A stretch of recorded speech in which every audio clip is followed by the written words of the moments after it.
हाँ सर, हमारा नाम अशोक कुमार सिंह, ग्राम पर्यवा, विकास खंड बरहनी, जनपद चंदौली।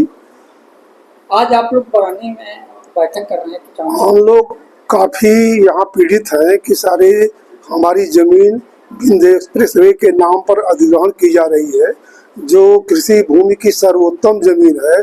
और हमारा तो ये मानना है कि पूरे जनपद का जितना हम पैदा करके देते हैं उतना सा चंदौली धान का जो कटोरा कहा जाता है वो मेन यही है, जो 10-12 गांव चिन्हित किए गए हैं।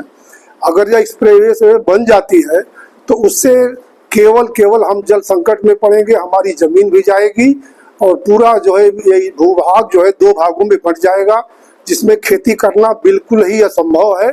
और दूसरी चीज़ की बाढ़ ग्रसित हो जाएगा, ये पानी निकासी का कोई साधन है, न कोई व्यवस्था है और न हो ही पाएगा। तो जल निकासी नहीं हो जाने से पूरा गांव जो है जलमग्न हो जाएगा और हमारी रोजी रोटी भी चली जाएगी। प्रधानमंत्री का आह्वान था कि हम किसानों की आमदनी दोगुनी कर देंगे, लेकिन हमको तो खाने के ही लाले पड़ जाएंगे, दोगुनी क्या बात होगी। हम भी चाहते थे कि जो हमारी 4 लेन की सड़क NH-24 जो है गई है, तो भले ही वो सेंट्रल गवर्नमेंट की है या स्टेट गवर्नमेंट की है, लेकिन उसके पैरेलल जाए या कोई दूसरा ऑप्शन निकालें, उसी को चौड़ीकरण करके जाए तो हमारी ये खेती की भूमि बच जाएगी और हम लोग उससे आबाद रहेंगे। और हमारा विकास रोड बनने से नहीं है, बल्कि हमको धान की रोपाई करने के लिए, बीज के लिए ये व्यवस्था हो, ये सरकार को करना चाहिए, लेकिन वैसा नहीं हो रहा है। इस संबंध में हम लोगों ने अरंगी में एक बैठक की थी और उसी पंचायत में तय हुआ कि सारे लोगों ने कहा कि हम लोग कट मर जाएंगे लेकिन जमीन नहीं देंगे। उस संबंध में जिलाधिकारी महोदय को पत्र दिया गया, उन्होंने साफ कर दिया कि हमारे बस की बात नहीं है।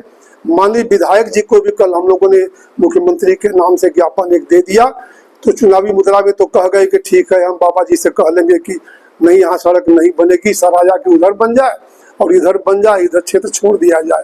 लेकिन हम सरकार को चेताना चाहते हैं कि अगर हमारी मांगे नहीं मानी गई तो हम लोग बिल्कुल बेकार हो जाएंगे और बाध्य हो जाएंगे मरने मिटने के लिए। हम किसी भी कीमत पर अपनी जमीन देने को तैयार नहीं हैं। और इसके बाद हमारा अगला आंदोलन होगा कि हम पूरी महापंचायत इकट्ठा करेंगे जल्द ही, और उसमें जो है अपनी घोषणा की जाएगी और सारी जिम्मेदारी सरकार की होगी।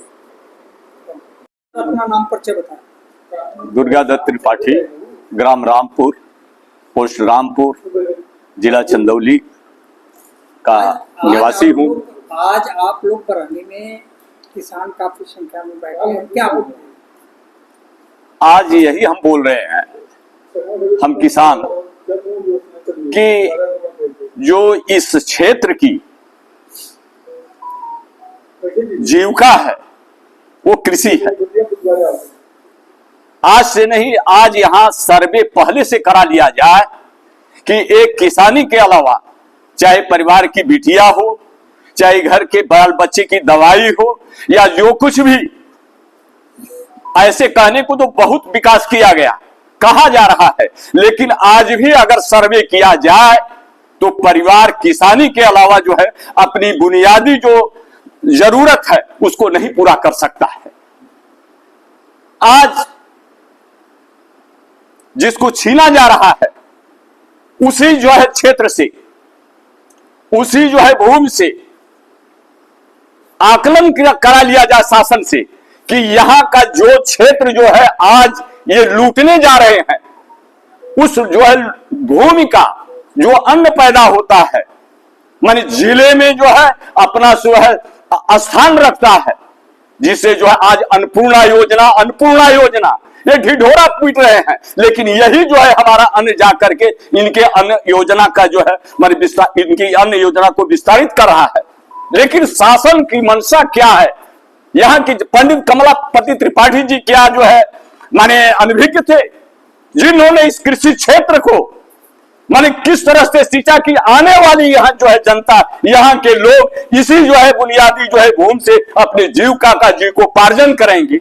यही हमारा कहने का मतलब है कि यहाँ की जनता कि अगर ये जमीन ली जाती है तो भूखमरी तो होबे करेगी, और उस भूखमरी के पीछे यहाँ की जनता अपनी कुर्बानी देगी, जिस तरह से भी हो, इस जो है जमीन को नहीं जाने देगी। यहाँ के क्षेत्र के प्रतिनिधियों का क्या रोल है? आप लोग किस यहाँ के जनप्रतिनिधि जो है पंडित कमलापति त्रिपाठी के बाद जो है कोई ऐसा प्रति हमको नहीं दिखाई दे रहा है जो हमारे इस नरवन की, इस माटी की सुरक्षा करेगा। आज तक हम जो है भगीरथ की तरह जो है प्रयास करके ढूंढ रहे हैं कि हमारे लिए कोई प्रतिनिधि मिले।